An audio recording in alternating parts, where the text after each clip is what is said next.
All right, B. So Ivan says, or he asks, excuse me, he says, in a recent post, you said that money ignorance is what keeps people broke and dependent on the system. So how can people learn about how money works then? Yeah, great question. So money ignorance or financial ignorance keeps people broke and dependent. And that is what the opposition wants. The opposition wants humans to be dependent on them. Big government grows, pharma grows, technology grows, like the big social media platforms grow, the media companies grow when they fearmonger, when they are working you and taxing you, and they're hitting you with inflation, which is just another tax, by the way. Right? Mm-hmm. And so when people are money ignorant, and the reason people get money ignorant, Leighton, is because they grow up in households that tells them, get a job, or, go to school, get a job, and work and save.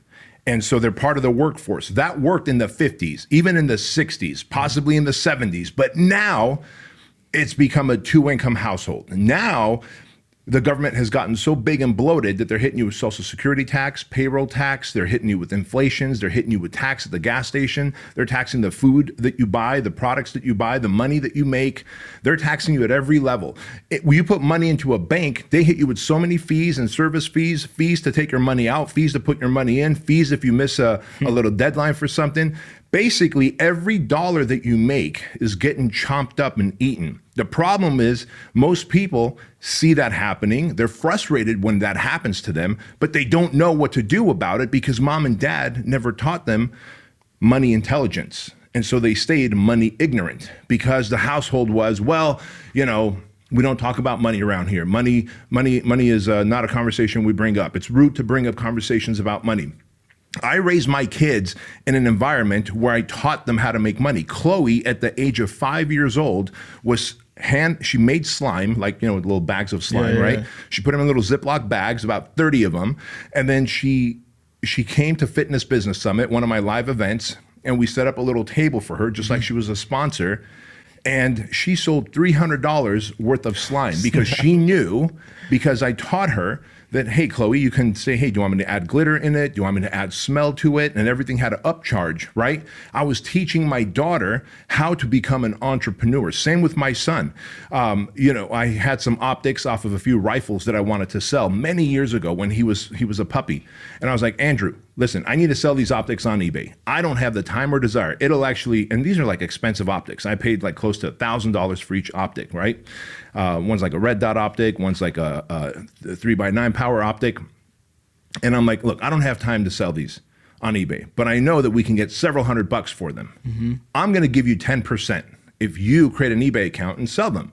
And he's like, he negotiates with me. He's like, how about 30? And then we settled at 20%, right?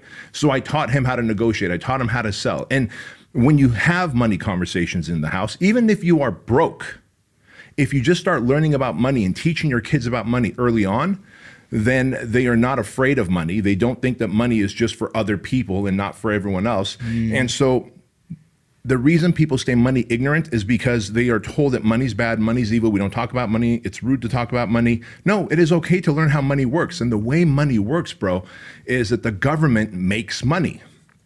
I once heard Andrew Tate say this really well. He says, you and I can't make money. You and I can take other people's money in exchange for value. That's the piece that I added to it. And I know he meant that way, meaning you don't just go and club someone over the head and take their money. Right. The governments make money. They literally can print money. They can make money. You and I can't make it. All you and I can do with money is give value in exchange for money. And so then you start thinking, well, what are all the different ways I can take money from people in exchange for value? I can trade time for dollars. That's one way to do it. My time for a certain number of dollars per hour. I can do a service. I can have other people trading their time for dollars and therefore scale my money. Okay, that's still creating entrepreneurship. I can have a digital course that I'm going to sell where once I do the work up front, creating the website, creating the course, running the ads and campaigns, driving the traffic for it, people can buy my course around the clock from all over the world, and I can take their money in exchange for the value that the course adds to their life. Right. Okay, great. But then when you got that money, then what do? Like what I do with my coaching clients. I'm like, all right, man. So you do coaching, you have courses, you have an apparel company. That's awesome. When you make the money, then you need to understand that you have to outpace inflation. So you have to outpace inflation. For example, the average person that works will get a raise every year or about every 6 months. The typical raise they give is called a cost of living raise. That is ridiculous. That's like basically you're selling your life to another company, right? You've negotiated $25, $35, $45 an hour of my life Right. for this company to have my life at $45 an hour. And they're going to give you cost of living raise. And so cost of living raise is somewhere between 3 and 4% if you're lucky. So it's not even, we're going to make sure you get a better lifestyle. It's just, hey, food got expensive, gas got expensive by about 3 or 4% every year. We're just going to increase your pay by that. But basically, you're still trading majority of your life on this planet to help build this company. It doesn't have to be that way. Even if you are working for a company, even if you are a blue collar person where you're a firefighter, you're a cop, you have some career where you're getting a salary, you should stop frivolously spending money. It's like we want to talk about money ignorance versus money intelligence. Ignorant people take their money and they spend it, which is why ignorant people, which is the majority, 98% of people, are just 2 paychecks away from going broke. 2 paychecks away. Instead of keeping up with the Joneses, instead of buying something that's out of your worth right now because you can't afford it, what if you took that money and then you spent the weekends on Google and YouTube learning how to create a secondary income stream and then creating some kind of value-added service to be able to take other people's money. So now you've got a career or a job and you are making passive income, even if it's just $500 a month. Bro, that could fill up a gas tank for a car, right? Sure. Or that scales to $3,000, $4,000 a month. Now that starts competing with someone's salary, $7,000, $8,000, $9,000, $10,000 a month. Now you can replace your job and win your sovereignty, your freedom back, right? Because we are humans that are supposed to be free on this planet. There are some companies that are cool to work for, right? Like we've got the agreement that you are getting mentored while you work for me. You're adding value to my life. I'm adding value to your life. There are companies like that and leaders like that are few and far in between. Most of you out there on social media world, on YouTube world, are literally trading your time for dollars, number one. If you have a business, it's your only income stream, and you're probably still trading some time for dollars. You're not scaling it by adding other people who can increase value by they deliver the service and you get a piece of it. I'd rather get 20% of the money from 20 people that work for me than 100% of the money that I generate, right? Because 20% of 20 people that work for me is a larger amount of money that I'm going to get. Right. And then when I get those profits, I'm going to use financial discipline. See, that's another money intelligence thing. Financial discipline says that I'm not going to just squander my money on buying a car and leasing a car and leasing a watch and getting new clothes that are really out of my budget. Instead, I'm going to figure out, is crypto the place to put my money in? And I know what you people are saying right now. Well, whoa, crypto just crashed. What about FTX? What about Bitcoin? What about all the... Guess what? Right now is when people are making money with crypto because it has hit the bottom and people like me are investing in crypto while people like you are abandoning. And make no mistake about it, I lost money during this whole FTX debacle. I lost money because I've got BlockFi, and BlockFi has filed Chapter 11, and Chapter 11 means that basically they're about to go bankrupt, and they're not going to give me my $400,000 or $500,000 of money that I had sitting with them. That sucks. Now, I could either live in fear and go, see, I tried to grow money and I tried to be money intelligent, and this is what happened, so I'm going to go back to trading my time for dollars, or I'm going to go, guess what? That is part of the game of money. Money is a game. So you try and add value and get money is the first step. Trade your time for dollars. And then you try and leverage other people's time and energy to get money. And then you try and get passive income by seeing if you can create a course or a service online that you can sell around the clock to get money. And then you take some of the profits that you got and use financial discipline. Instead of buying shit that's out of your budget that you don't need, you invest it in housing, right? Everybody needs a place to live. You invest it in housing.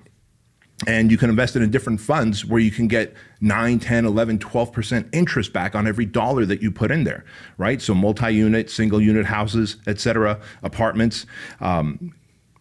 Crypto is another great place to do put money in right now. Precious metals are another place. There's Forex, but you have to study this stuff. All these words that I just threw out, multi-unit housing, you have to study. What is a fund? You have to study it, Google it, YouTube it. If you leave in the comments that, hey, I don't know what this stuff is, can you explain? If you are waiting for me to hand feed you, spoon feed you how money works and educate you, you are not my son. You are not my daughter.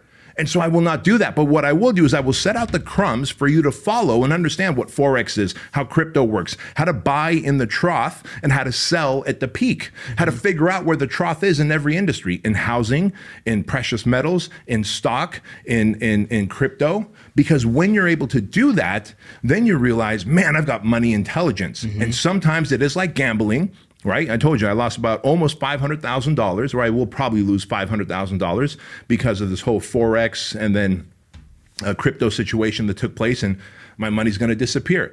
But I don't take that as a kick in the shorts. I just go, hey, that's okay. I've still made millions throughout the year. And so I'm going to count that as a loss. I'm going to write it off on my taxes, and I'm still going to keep buying crypto now that it's in the trough for sure. And I do know that it's a long-term play, and that is how money works. Awesome, man. I want to ask you this one more question though. Because I was just soaking up the game myself. I love listening to you just go off on this. I know how passionate you are about it. How did you, growing up in a situation where you were not well off, you came over here and you suffered a great deal. You obviously learned how to overcome that. Excuse me, but what about the person that's in a similar situation that you were in the past?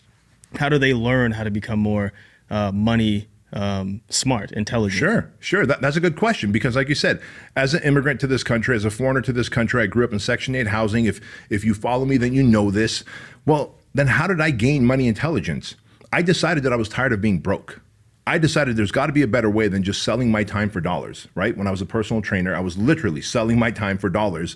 Next client, next client, next client. It's like, okay, now I've gotten a good reputation around this gym, so I can charge $10 more per session. So now my time is worth a little bit more, but I'm still selling my life away in exchange for time. That's when I decided that what if I can get a mentor?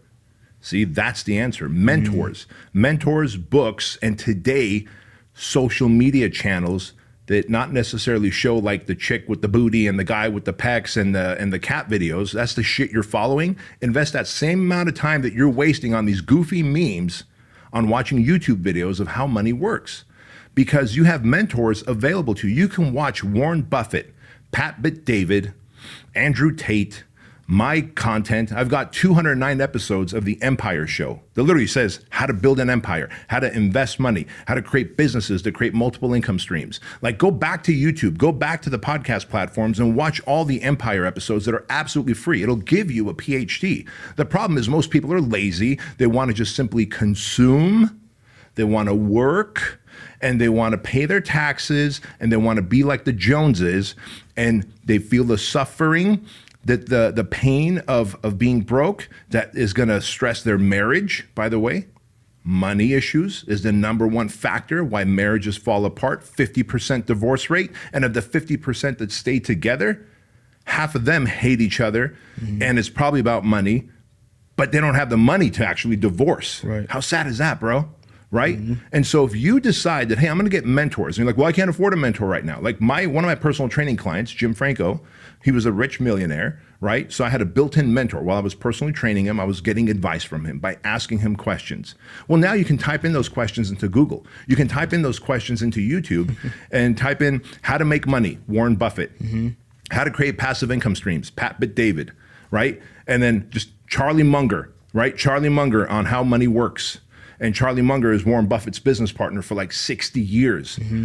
Like, bro, and when you type that in to YouTube and you put their names in there, and then you watch the Empire Show, you get the mentorship, and you start making the passive income, then you go to the next step where you start getting a mentor in real life who can coach you and guide you, kind of like what we're doing here, like I do with my coaching clients. Then all of a sudden you go from blue collar broke to white collar wealthy. And you can do a lot more good with money when you have a lot of it and your cup is overflowing and you can be generous and serve people, your church, your charity. If someone's house, God forbid, got burnt down, you could be the first one to step up and support them. If you know that there's a family that's not going to have a wonderful white Christmas, you can make sure that they have a Christmas tree, that they can have Christmas gifts under that Christmas tree, that they can have a nice turkey to have for dinner. Like, you could be that guy, and money is the vehicle for that.